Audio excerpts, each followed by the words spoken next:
Welcome to 5 and 5 from the One Stop Co-op Shop, where I discuss 5 key elements of a game in about 5 minutes. I'm Michael Kelly, and today I'm looking at The Gallerist from Eagle Gryphon Games. Disclaimer that I was sent a review copy of this game. Specifically, I'll be focusing on the solo play of The Gallerist, and it's probably not too big of a secret that I'm usually not a big fan of heavy Euros.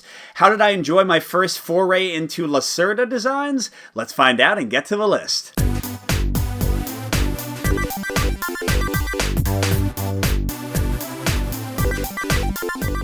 I'm starting out with a pro at number 5, one I feel I have to mention, and that's how nicely the theme is integrated in the game overall, and also how beautiful the components are. So to be fair, this edition from Eagle Gryphon is quite expensive, but you can see where all the money goes. You have these beautiful art pieces on thick tiles, this huge gorgeous board, these wooden easels to display artwork on. It's really just kind of overproduced to the max. And to go along with that, I really like how Lacerda's design has a lot of things that make logical sense within the theme, like promoting artists and buying their work boosts their fame, which in turn makes their artwork worth more.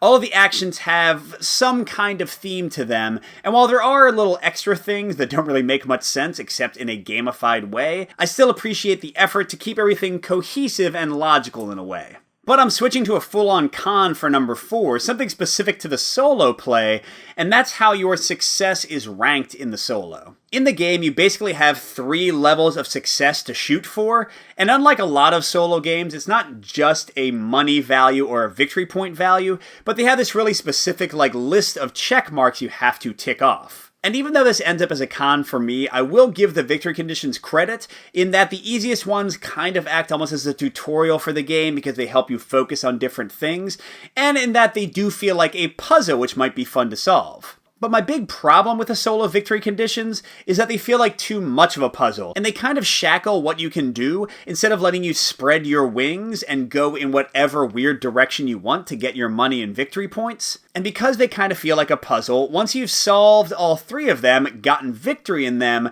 the solo doesn't seem to have as much to offer as I might like, which is a bit of a bummer. But I'm back to a pro for number 3, one of the core mechanics in the game, and very Lacerda, and that's the kicked out action and the influence track. Many actions you take in the game will advance your marker along an influence track that kind of shows the power you wield in the art world, and a really cool choice in the game, tactically, is how you move this influence piece back down, because you can get extra money for it, you can boost artist reputation with it, you can get extra actions when the AI pawn comes into your space and kicks you out, which you can set up.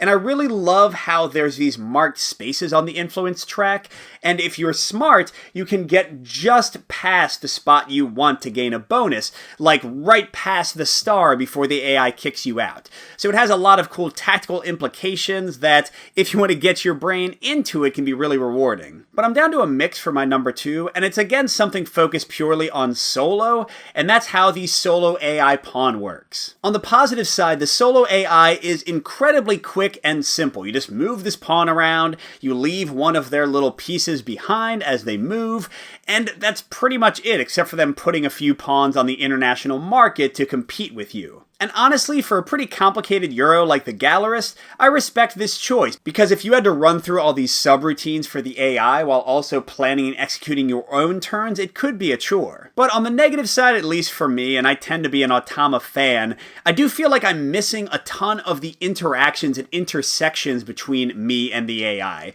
because all they do is move around and compete on the international market. They don't buy up artist pieces, they don't ratchet up artist fame, they don't steal the tokens I want, so it feels like there are so many missed opportunities, and this is such a lesser version of the full game because I'm not seeing all it has to offer. But I am going to end on a full pro here, a big one, and that's kind of the full action system of the game and how interconnected it is.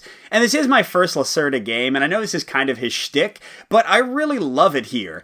Every single action you take, even though they seem very small, first of all offers you the chance to take these little extra extra bonus actions like moving people around the board, but I also really love all the little bonus rewards you get with every action. Like sure, you bought a piece of artwork, but you also increased someone's fame, and you also got some tickets to move people around, which can help you out over here.